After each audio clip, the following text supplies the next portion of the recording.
वाचन्ति पंडिताः। অর্জুন, যাদের জন্য শোক করা উচিত নয় তাদের জন্য তুমি শোক করছো, অথচ পণ্ডিতের মতো কথা বলছো। কিন্তু বুদ্ধি সম্পন্ন পণ্ডিতগণ মৃত বা জীবিত কারো জন্য শোক করেন না, কারণ তাদেরও একদিন মৃত্যু হবে।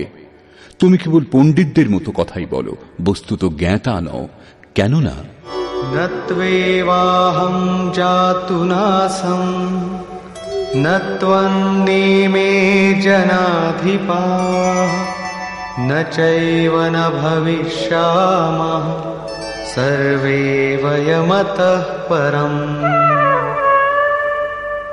আমি অর্থাৎ সদ্গুরু কোনো কালে ছিলাম না এমন নয়, তুমি অর্থাৎ অনুরাগী অধিকারী কখনো ছিলে না তাও নয়, বা জনাধিপা এই রাজাগণ অর্থাৎ রাজসিক বৃত্তিতে যে অহংকার পাওয়া যায় তা ছিল না, এবং একথাও নয় যে ভবিষ্যতে আমরা কেউ থাকব না।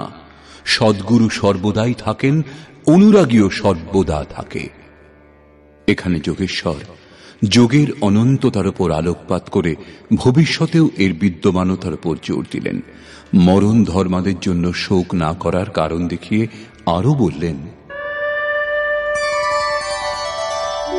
দেহিনোস্মিন যথা দেহে কৌমারম যৌবনম জরা তথা দেহান্তর প্রাপ্তি ধীরস্তত্র ন মুহ্যতি।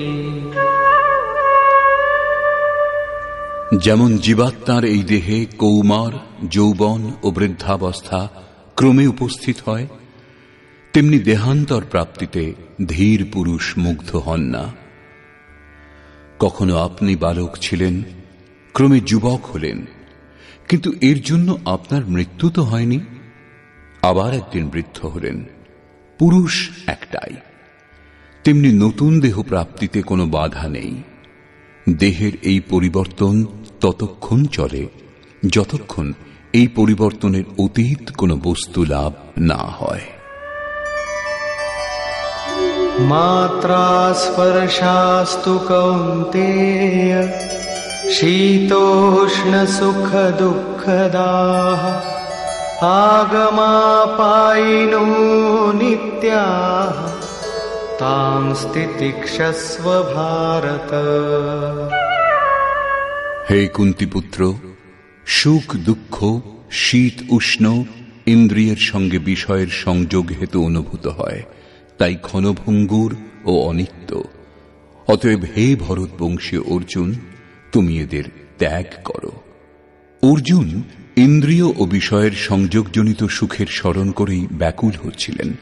কুলধর্ম, কুলগুরুর পূজ্যতা ইত্যাদি ইন্দ্রিয় সমূহের সঙ্গে সম্পর্কযুক্ত ও এর অন্তর্গত। এ সমস্তই ক্ষণিক, মিথ্যা ও নাশবান। বিষয়ের সংযোগ সর্বদা পাওয়া যায় না, এবং ইন্দ্রিয়ের ক্ষমতাও সর্বদা একরকম থাকে না। অতএব অর্জুন, তুমি এদের পরিত্যাগ করো ও অপ্রতিকার পূর্বক সহ্য করো। কেন? সেই যুদ্ধস্থল কি হিমালয়ের ঠান্ডা প্রদেশে ছিল, যার জন্য অর্জুনকে ঠান্ডা সহ্য করতে হবে? অথবা মরুভূমির গ্রীষ্মপ্রধান অঞ্চল ছিল, যার জন্য গরম সহ্য করতে হবে? কুরুক্ষেত্রকে লোকে সমশীতোষ্ণ অঞ্চল বলে। মাত্র 18 দিন যুদ্ধ হয়েছিল, এরই মধ্যে শীত গ্রীষ্ম পার হয়ে গিয়েছিল। বস্তুত শীত গ্রীষ্ম, সুখ দুঃখ, মান অপমান সহ্য করা একজন যোগীর ওপর নির্ভর করে। এটা হৃদয় ক্ষেত্রের যুদ্ধের বর্ণনা, বহির্জগতের যুদ্ধের সম্বন্ধে গীতা বলেনি। গীতা শাস্ত্রে ক্ষেত্র ক্ষেত্রজ্ঞের সংঘর্ষের বর্ণনা করা হয়েছে, যাতে আসুরী প্রবৃত্তিগুলিকে শান্ত করে পরমাত্মায় স্থিতি প্রদান করে দৈবী সম্পদও শান্ত হয়ে যায়। যখন কোনো বিকার থাকে না, তখন স্বজাতীয় প্রবৃত্তিসমূহ কার ওপর আক্রমণ করবে? অতএব স্থিতি লাভের সঙ্গে তারাও শান্ত হয়ে যায়, কিন্তু এর পূর্বে নয়। গীতাতে অন্তর্দেশের যুদ্ধের বর্ণনা করা হয়েছে। এই ত্যাগে কি লাভ? এই প্রসঙ্গে শ্রীকৃষ্ণ বললেন, यं हि न व्यथयन्त्येते पुरुषं पुरुषर्षभ समदुःखसुखं धीरं सोऽमृतत्वाय कल्पते। কারণ হে পুরুষ শ্রেষ্ঠ, সুখ দুঃখে অবিচলিত সেই ধীর পুরুষকে ইন্দ্রিয় সমূহ ও বিষয়গুলির সংযোগ ব্যথিত করতে পারে না। তিনি জন্মমৃত্যুর অতীত অমৃততত্ত্ব লাভের প্রকৃত অধিকারী। এখানে শ্রীকৃষ্ণ একটি উপলব্ধি অমৃতর নামে উল্লেখ করলেন। অর্জুন ভেবেছিলেন যুদ্ধের পরিণামে স্বর্গ অথবা পৃথিবী লাভ হবে, কিন্তু শ্রীকৃষ্ণ বললেন না স্বর্গ লাভ হবে না পৃথিবী, পরন্তু অমৃত লাভ হবে। অমৃত কি? नासतो विद्यते भावो नाभावो विद्यते सतः उभयोरपि दृष्टोऽन्तः त्वनयोस्तत्त्वदर्शिभिः।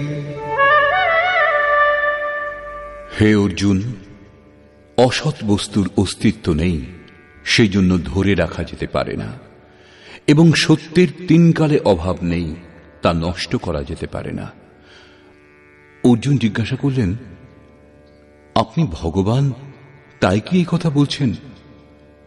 শ্রীকৃষ্ণ বললেন, আমি তো বলছি উভয়ের পার্থক্য আমার সাথে সাথে অন্যান্য তত্ত্বদর্শীগণও জানেন। যে সত্য তত্ত্বদর্শীগণ জেনেছেন, সেই সত্যই শ্রীকৃষ্ণও পুনরাবৃত্তি করলেন। শ্রীকৃষ্ণ তত্ত্বদর্শী মহাপুরুষ ছিলেন। পরম তত্ত্ব পরমাত্মার প্রত্যক্ষ দর্শন যিনি করেন এবং তাতে স্থিতি লাভ করেন, তাকেই তত্ত্বদর্শী বলে। সৎ ও অসৎ কাকে বলে? এ বিষয়ে বলা হয়েছে, अविनाशी तु तद्विद्धि येन सर्वमिदं ततम् विनाशमव्ययस्यास्य न कश्चित् कर्तुमर्हति। যিনি এই সমগ্র জগৎ পরিব্যাপ্ত করে আছেন, তিনিই অবিনাশী। এই অব্যয়স্য অবিনাশীর বিনাশ করতে কেউই সমর্থ হয় না। কিন্তু এই অবিনাশী অমৃতের নাম কি? তিনি কে? अन्तवन्त इमे देहा नित्यस्योक्ताः शरीरिणः अनाशिनो प्रमेयस्य तस्माद्युध्यस्व भारत। অবিনাশী, অপ্রমেয় ও নিত্য স্বরূপ আত্মার এই সকল দেহ নশ্বর বলে উক্ত হয়েছে। অতএব হে ভরতবংশীয় অর্জুন, তুমি যুদ্ধ করো। আত্মাই অমৃত, আত্মাই অবিনাশী, যার তিন কালে বিনাশ নেই। আত্মাই সৎ, দেহ নাশবান, তাই তা অসৎ, ত্রিকালে যার অস্তিত্ব নেই। দেহ নশ্বর, তাই তুমি যুদ্ধ করো। এই আদেশে একথা স্পষ্ট হয় না যে অর্জুন কেবল কৌরবদেরই নিহত করবেন। পাণ্ডব পক্ষেও তো দেহের উপস্থিতি ছিল। পাণ্ডবগণের দেহ কি অবিনাশী ছিল? যদি দেহ নাশবান, তবে শ্রীকৃষ্ণ কার রক্ষার জন্য দাঁড়িয়েছিলেন? তবে কি অর্জুন কোনো দেহধারী ছিলেন? দেহ যা অসৎ, যার কোনো অস্তিত্ব নেই, যাকে ধরে রাখা যায় না, শ্রীকৃষ্ণ কি সেই দেহকে বাঁচিয়ে রাখার জন্য রক্ষাকর্তা হয়েছিলেন? যদি এমনই হয়েছিল, তাহলে তিনিও অবিবেকী ও মূঢ়। কারণ এরপর তিনি নিজেই বলেছেন, যারা কেবল আহারের জন্যই বাঁচে, পরিশ্রম করে, তারা অবিবেকী ও মূঢ়। এইরূপ পাপী পুরুষের বেঁচে থাকাটাই ব্যর্থ। তাহলে অর্জুন কে ছিলেন? বস্তুত অনুরাগী অর্জুন। অনুরাগীর জন্য ইষ্ট সর্বদা সারথি হয়ে সঙ্গে থাকেন, বন্ধুর মতো পথ দেখান। আপনি দেহ নন, দেহটা আবরণ মাত্র, বাসস্থান। অনুরাগপূর্ণ আত্মাই এতে বাস করেন। ভৌতিক যুদ্ধে, হত্যাকাণ্ডে শরীরান্ত হয় না। এই দেহ ত্যাগ করলে আত্মা অন্য দেহ ধারণ করে নেবে। এই বিষয়ে শ্রীকৃষ্ণ পূর্বেই বলেছেন, যেভাবে বাল্যকাল থেকে যুবা বা বৃদ্ধাবস্থা আসে, ঠিক সেইভাবেই দেহান্তর ঘটে। শরীর বধ করলে জীবাত্মা নতুন বস্ত্র পরিবর্তন করে নেবে। দেহ সংস্কারের উপর আশ্রিত ও সংস্কার মনের উপর আধারিত। মন এবা মনুষ্যাণাম কারণম বন্ধ মোক্ষয়। এই মনকে শান্ত রাখা, অচল স্থির অবস্থান করা এবং অন্তিম সংস্কারের বিলয় হওয়া একই ক্রিয়া। সংস্কারের স্তর নিঃশেষ হওয়াই শরীরের অন্ত বা শেষ। এর বিলয়ের জন্য আপনাকে আরাধনা করতে হবে, যাকে শ্রীকৃষ্ণ কর্ম অথবা নিষ্কাম কর্মযোগের সংজ্ঞা দিয়েছেন। শ্রীকৃষ্ণ স্থানে স্থানে অর্জুনকে যুদ্ধের জন্য প্রেরণা দিয়েছেন, কিন্তু এর একটা শ্লোকও ভৌতিক যুদ্ধ বা হত্যাকাণ্ডের সমর্থন করে না। এই যুদ্ধ স্বজাতীয় বিজাতীয় প্রবৃত্তিগুলির যুদ্ধ, যা অন্তর্দেশে ঘটে থাকে। य एनं वेत्ति हन्तारं यश्चैनं मन्यते हतम् उभौ तौ न विजानीतो नायं हन्ति न हन्यते। যিনি এই আত্মাকে হন্তা বলে মনে করেন এবং যিনি এই আত্মাকে মৃত বলে মনে করেন, তারা উভয়েই আত্মাকে জানেন না, কারণ এই আত্মা কাউকে হত্যা করেন না এবং কারো দ্বারা নিহতও হন না। পুনরায় এই বিষয়ের উপর জোর দিলেন। न जायते म्रियते वा कदाचिन् नायं भूत्वा भविता वा न भूयः अजो नित्यः शाश्वतोऽयं पुराणो न हन्यते हन्यमाने शरीरे। এই আত্মা কোনো কালে জাত বা মৃত হন না, কারণ বস্ত্র পরিবর্তন করে নেন। আত্মা হয়ে অন্য কিছুতে পরিবর্তনও হয় না, কারণ এই আত্মা অজন্মা, নিত্য, শাশ্বত এবং পুরাতন। দেহ নাশ হলেও আত্মার বিনাশ হয় না। আত্মাই সত্য ও সনাতন। আপনি কে? শাশ্বত ধর্মের উপাসক। শাশ্বতকে আত্মা, অর্থাৎ আমি ও আপনি আত্মার উপাসক। যদি আপনি আত্মিক পথটি না ধরেছেন, তাহলে আপনার কাছে শাশ্বত সনাতন নামের কোনো বস্তু নেই।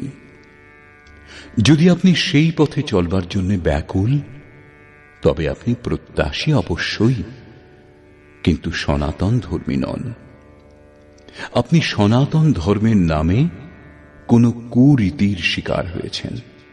দেশ বিদেশে মানুষ মাত্রেরই আত্মা এক সমান।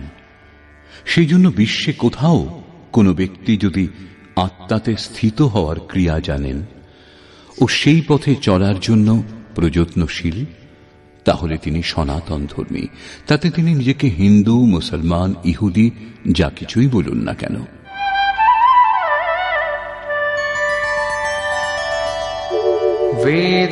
वेदाविनाशिनं नित्यं य एनमजमव्ययं कथं स पुरुषः पार्थ कं घातयति हन्तिकम्।